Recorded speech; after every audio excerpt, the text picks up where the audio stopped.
আলু 6 KG 100, tomato 4.5 KG 100, 4.5 KG 100, আর মরিচ কত করে? মরিচ 50 টাকা, 50 টাকা। তাহলে সব দিকে তো দাম কম। আদা কত করে চলে? আদা 100, আদা 100, রসুন 200, 200। আর যা গরু গোস্ত আনছি আমরা 680 করে। তাহলে অনেক কিছু দাম কমছে কেন? ইনশাআল্লাহ ইনশাআল্লাহ। বাঙালির দাম কমলে আপনার কয় না, বাটলে হেসুমে যোগাযোগ আরম্ভ। আসসালামু আলাইকুম। আপনারা যে জিনিস যতটুকু ক্ষতিগ্রস্ত হয় আল্লাহ সুবহানাহু ওয়া তাআলা ওটাকে আবার মোটিফাই করে তার চেয়ে বেশি কি করেন, সুসংগত করেন। আমাদের দেশ যতটুকু ক্ষতি হয়েছে অর্থনৈতিক, রাজনৈতিক, সমাজনীতি, ব্যাংক বিলেস, মান সম্মান, কোরআনের তাফসির যেগুলা করতে পারে নাই বিগত বছরগুলিতে, একটা ইসলামিক বই নিতে পারে নাই, নিলেই বিভিন্নভাবে অপমান অপদস্থ হয়েছে।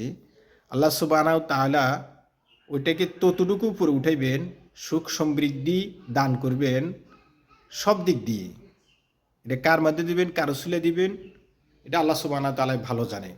যে জাতি রক্ত দিতে শিখেছে, রক্ত দিয়েছে, সেই জাতি অবশ্যই ইনশাল্লাহ উন্নতি হবে। আমাদের দেশও ইনসাফ প্রতিষ্ঠিত হবে, এখানে ইনসাফ কায়েম হবে। আজ হোক কাল হোক আমাদের দেশ উন্নত শিখরে পৌঁছে যাবে ইনশাল্লাহ। এটার একটা নমুনা আপনারা দেখতেছেন।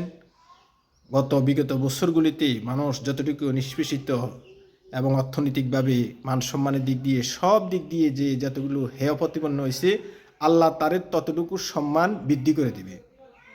ডক্টর ইউনূসের কথাই বলেন একজন ধরলাম, যিনি এতই অপমান অপদস্থ হয়েছে যে কোর্টের বারিন্দায় ঘুরতে হয়েছে।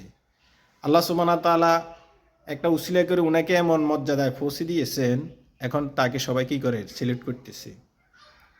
তাহলে দেখা যাইতেছে, একজনের উদাহরণ দিলাম, এই সমাজের প্রতিষ্ঠা স্তরেই যারা আপনার ক্ষতিগ্রস্ত হয়েছে তাদেরকে আল্লাহ সুবহানাহু ওয়া তাআলা ততটুকু মর্যাদা দান করবে।